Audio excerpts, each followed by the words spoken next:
Franchise ভিত্তিক টুর্নামেন্টে ক্রিকেটের সবচেয়ে বড় এবং জমজমাট আসর ইন্ডিয়ান প্রিমিয়ার লিগ আইপিএল। নভেম্বরের শেষের দিকে সৌদি আরবের মাটিতে অনুষ্ঠিত হবে আইপিএল 2025-এর মেগা নিলাম। একাধিক পরিবর্তন আর লম্বা রিটেনশন পর্ব শেষে বেশ নতুন করে বসতে যাচ্ছে এবারের নিলাম। আগেই জানা গিয়েছিল এবারের মেগা নিলামে নাম দিয়েছেন 13 জন বাংলাদেশি ক্রিকেটার।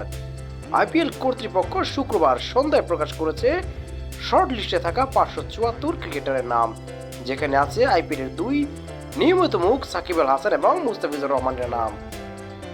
সে সঙ্গে কলকাতা নাইট রাইডার্সে এক ম্যাচ সুযোগ পাওয়া লিটন কুমার দাসের নামটাও আছে তালিকায়।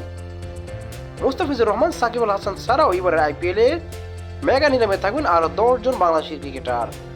রিশাদ হোসেন, লিটন দাস, তাওহিদ হৃদয়, তাসকিন আহমেদ, মেহেদী হাসান মিরাজ, শরীফুল ইসলাম, তানজিম হাসান সাকিব, শেখ মেহেদী হাসান, হাসান মাহমুদ এবং নাহিদ রানা।